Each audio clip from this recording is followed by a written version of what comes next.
کسی بھی اللہ کے ولی کے دربار پہ جاتے ہیں، شریعت مطہرہ کے اندر آپ اٹھا کر دیکھیں کسی بھی جگہ ناچ گانا ڈھول ڈمکا آپ کو شریعت کا حصہ نہیں ملے گا۔ آج لوگ درباروں کے اندر جاتے ہیں ناچنے کے لیے، درباروں کے اندر جاتے ہیں سگریٹ نوشی کرنے کے لیے، چرس پینے کے لیے، اور ان تمام چیزوں کو اولیاء اللہ کے نام سے منسوب کیا ہوا۔ امام احمد رضا خان بریلوی رحمۃ اللہ علیہ کا اگر یہ فتویٰ رضویہ شریف اٹھا کر یہ دیکھیں، فتاویٰ رضویہ شریف، اس کے لکھا ہوا ہے کہ اگر مزار پر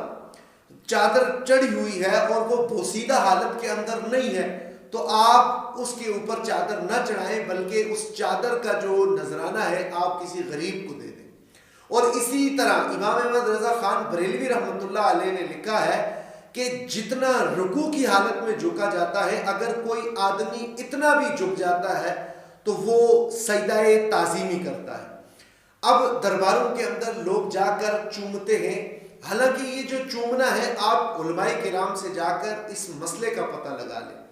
اور اس کے ساتھ ساتھ جو دوسری چیز ہے، ہمارے بہت سارے لوگ ہیں، ہم نے اپنے آنکھوں سے یہ حال دیکھا ہے، یہ ساری ویڈیو جو آپ چلی ہے آپ کے سامنے ہم نے رکھی ہے، آپ اس پوری ویڈیو کو دیکھیں۔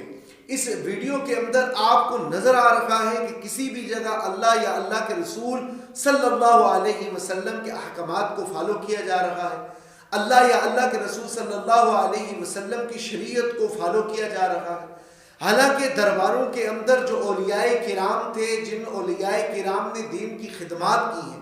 ان اولیاء کرام نے جنہوں نے برصغیر کے اندر اسلام کا پرچم آ کر لہرایا ہے، قطعاً انہوں نے وہ بدعات جو آج اس زمانے میں ہمارے لوگوں کے درمیان رائج ہو چکی ہے، کبھی بھی اولیاء کرام نے اس طرح کی بدعات نہیں کی ہے۔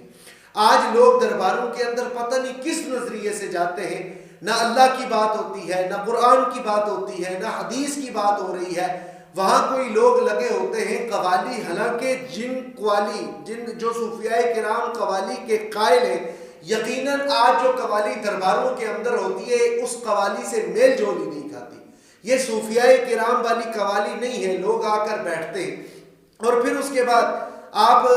اس دربار کا جو سائیں سخی سیلی سرکار دربار، یہاں پر عرس لگا تھا، میلہ لگا تھا، سامنے مسجد ہے اور سامنے جو ہے وہ مزار ہے، اور اس کے وسط کے اندر درمیان کے اندر ڈولوں کی تھاپ پر لوگ ڈانس کر رہے ہیں، ڈولوں کی تھاپ پر عورتوں کو نچوایا گیا ہے، باقاعدہ سوشل میڈیا کے اندر ویڈیوز چلی ہیں، لڑکیوں نے ڈانس کی ہے۔ آپ یہ بتائیں جس شریعت نے یا ایھا النبی قل لازواجک و بناتک و نساء المؤمنین یدنین علیہن من جلابیبہن، کہ جس شریعت نے عورت کو گھر سے باہر نکلنے پر پردے کا حکم دے دیا، اور عورت کا عورہ جو 7 پردوں کے اندر چھپی ہوئی چیز ہوتی ہے، اس شریعت نے اس نام سے اگر اس کو یاد کیا ہے کہ یہ عورہ ہے، یہ 7 پردوں کے اندر چھپی ہوئی چیز ہے، وہی عورت ہزاروں لوگوں کے درمیان آ کر جس وقت وہ ڈانس کرتی ہے، وہ اپنے جسم کو لوگوں کے سامنے بتاتی ہے، تو آپ یہ بتائیں یہاں کون سا شریعت کا کام ہو رہا ہے، یہاں کون سا اللہ اور اللہ کے رسول صلی اللہ علیہ وسلم کے احکامات کا کام ہو رہا ہے؟ قطعاً ان جو لوگ یہاں پر بیٹھے ہوئے ہیں، جو درباروں کے اندر مجاور بن کے بیٹھے ہوئے ہیں، ان لوگوں نے یقیناً ان بزرگوں کے ناموں کو داغدار کیا ہوا ہے۔ ان بزرگوں نے جنہوں نے دین اسلام کے لیے محنت کی تھی، جنہوں نے اسلام کے پرچم کے لیے محنت کی تھی، اس پرچم کو داغدار کر دیا ہے ان مجاوروں نے۔ آپ اللہ اور اللہ کے رسول صلی اللہ علیہ وسلم کے دین کی بات کریں، آپ احکام شریعت کی بات کریں، آپ قانون کی بالادستی کی بات کریں، یہاں ایسا کوئی دیکھنے کو ملتا نہیں ہے۔ وَمَنْ أَعْرَضَ عَنْ ذِكْرِي فَإِنَّ لَهُ مَعِيشَةً ضَنْكًا وَنَحْشُرُهُ يَوْمَ الْقِيَامَةِ أَعْمَىٰ، سیدھا سیدھا اللہ کے قانون سے بغاوت کا بتایا جا رہا۔ تو خدا را ان تمام چیزوں سے بچیے، یہ دین اسلام نہیں ہے۔